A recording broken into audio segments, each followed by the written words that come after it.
সকলকে নমস্কার। চলে এসেছি আজকে আরও একটি নতুন ভিডিও নিয়ে। আমরা সকলে দেখতেই পাচ্ছি লেখা আছে স্বরবর্ণ। কি কি স্বরবর্ণ আছে? হ্রস্ব উ, দীর্ঘ উ, ঋ।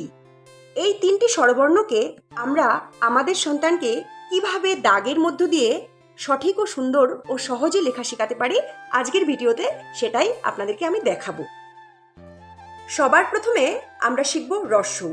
হ্রস্ব উ লেখার জন্য আমরা প্রথম দাগের ব্যবহার করব। বাংলা লাইনের প্রথমে আমরা একটা দাদুর লাঠি নিব, কিন্তু দাদুর লাঠিটা ছোট, অর্থাৎ যে বাংলা লাইনটা গোটা আছে তার অর্ধেকটার মতো। প্রথম দাগ আমাদের এটা, দ্বিতীয় দাগ আমরা এটা দিব। তারপরে এখান থেকে আমরা সন্তানকে বা শিশুকে বলবো যে একটা টিয়া পাখির ঠোঁট বানাও। সুন্দর করে ওরা একটা টিয়া পাখির ঠোঁট বানাবে, এটা দ্বিতীয় দাগ। তৃতীয় দাগ ছোট্ট দাদুর লাঠি, একটা টিয়া পাখির ঠোঁট। তারপরে চলো আমরা একটু মামার বাড়ি ঘুরে আসি। একদম এখান থেকে আমরা সুন্দর করে মামার বাড়ি অবধি ঘুরতে যাব, কিন্তু যখন আমরা ঘুরতে যাব আমরা এই সম্পূর্ণ রাস্তা অবধি যাব না, আমরা মাঝখানে আটকে যাব। আবার ছোট্ট একটা দাগ বা দাদুর লাঠি, একটা টিয়া পাখির ঠোঁট। তারপরে চলো মামার বাড়ি ঘুরে আসি। চলো চলো চলো চলো, এই যে মামার বাড়ি চলে আসলাম। এটা হওয়ার পরে এর আগেও বলেছিলাম যে প্রত্যেক বর্ণে মাত্রা থাকে না, যেই বর্ণে মাত্রা আছে আমরা মাত্রা ব্যবহার করব। এটা হ্রস্ব এর মাত্রা আছে, সুন্দর করে আমরা মাত্রাটা দিয়ে দিলাম। আবার পরবর্তী দাগের মাধ্যমে এই দাদুর লাঠি, টিয়া পাখির ঠোঁট, চলো মামার বাড়ি ঘুরে আসি। মামার বাড়ি চলে গেলাম। হ্রস্ব এর মাত্রা আছে, অর্থাৎ এর নিজের ছাতা আছে, এই বৃষ্টিতে ভেজে না, ঢেকে দিলাম। এবার গুরুত্বপূর্ণ বিষয় হলো এর যে একটা টিকি আছে, আমরা এটা কিভাবে দিব। এই যে এর পেট আছে, হ্রস্ব এর যে পেট আছে, আমরা পেট থেকে সোজা তুলব। সোজা তুলে এইভাবে দেব। আর টিকিটা দেওয়ার সময় আমরা মনে রাখবো যেন এই টিকিটা মাত্রাটাকে এদিকে পার করে না চলে আসে, এই সীমানা বরাবরই থাকবে। দীর্ঘ লেখার সময় আমরা একইভাবে এগিয়ে যাব। প্রথমে বাংলা লাইনের অর্ধেক একটা দাদুর লাঠি, এই দাদুর লাঠি দিলাম, টিয়া পাখির ঠোঁট বানালাম। দাদুর লাঠি দিলাম, টিয়া পাখির ঠোঁট বানালাম, মামার বাড়ি ঘুরতে চলে গেলাম। আবার ছোট্ট একটা দাদুর লাঠি, টিয়া পাখির ঠোঁট, এইভাবে মামার বাড়ি ঘুরতে চলে এলাম। আর এরও ছাদ আছে, অর্থাৎ মাত্রা আছে, মাত্রা দিয়ে দিলাম। ঠিক পরবর্তী এর একটা লেজ থাকবে, দীর্ঘ উ। একটু বড়, একটু বেশি টানবো, এর একটা লেজ আছে, এটা শিশুকে বুঝিয়ে দিতে হবে। আবার একটা ছোট্ট দাদুর লাঠি, টিয়া পাখির ঠোঁট, সুন্দর করে মামার বাড়ি আমরা চলে গেলাম, মাত্রাটা দিয়ে দিলাম। এবারে এর সঙ্গে এর পার্থক্য থাকবে একটাই, সেটা লেজ। লেজটাকে আমরা কোথা থেকে জুড়বো? একদম নিচের এই অংশটা থেকে তুলে এইভাবে আমরা লেজটাকে জুড়ে দেব। ঠিক আবার ছোট্ট একটা দাদুর লাঠি, টিয়া পাখির ঠোঁট, মামার বাড়ি আমরা চলে যাচ্ছি ঘুরতে, কিন্তু লক্ষ্য রাখবো বা শিশুকে বারবার বলবো যে এখানে যেন এই দাগটাকে সে একসঙ্গে জোড়া লাগিয়ে না দেয়, এত দূরে যাবে না, অর্ধেক রাস্তায় দাঁড়াবে।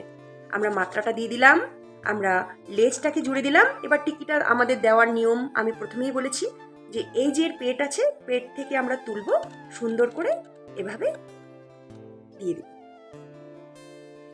এবারে লিখব রি। রি এমন একটা বর্ণ যে প্রত্যেক শিশুই লিখতে একটু অসুবিধাই হয়, কিন্তু দাগের মাধ্যমে লিখলে আশা করি আপনাদের সুবিধা হবে। রি লিখতে প্রথমে আমাদের এই ছোট্ট একটা গোলের প্রয়োজন হবে, ছোট্ট একটা রসগোল্লার দরকার হবে। ছোট্ট একটা রসগোল্লা একদম বাংলা লাইনের মাত্রায়, বাংলা লাইনের মাত্রায় আমরা ছোট্ট একটা রসগোল্লা দিব।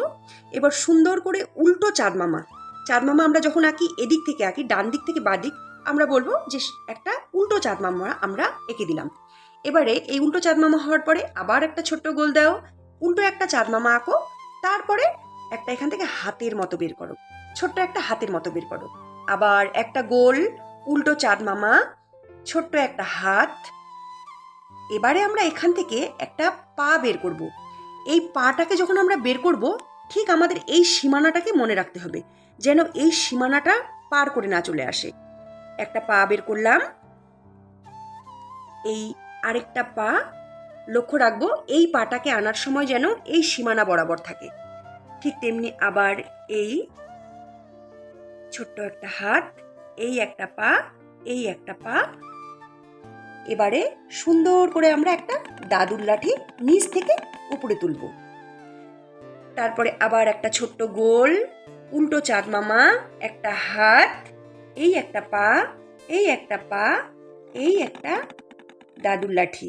এবারে রি এক পায়ে চলে না, ওর আরও একটা লাঠি দরকার। সেই লাঠিটা আমরা কোথা থেকে বের করব? এই যে রিয়ের মাঝখানে, এখান থেকে এখানে একটা হাত হয়ে গেছে, এখানে আরেকটা হাত বের করব। হাত বের করে নিলাম। এবার সোজা আমরা উপরে চলে যাব। এই দাদুর লাঠিটা বাংলা লাইনটাকে ছাড়িয়ে চলে যাবে, আর এখান থেকে একটা অর্ধমাত্রা আসবে। শিশুদের প্রবৃত্তি হলো যে ওরা শুনে শুনে অনেক কিছু শিখে যায়। সেজন্য আমরা যখন ওদেরকে লেখা শেখাবো, যেটা শেখাবো তার বিষয়ে আমরা বারে বারে বলবো। শুনে শুনে ওরা অনেকটা কিছু মনে রাখতে পারবে। আশা করি এভাবে দাগের মধ্য দিয়ে শিশুদেরকে বর্ণ শেখালে আপনাদেরও সুবিধা হবে, ওদেরও সঠিক ও সহজ লিখতে সুবিধে হবে।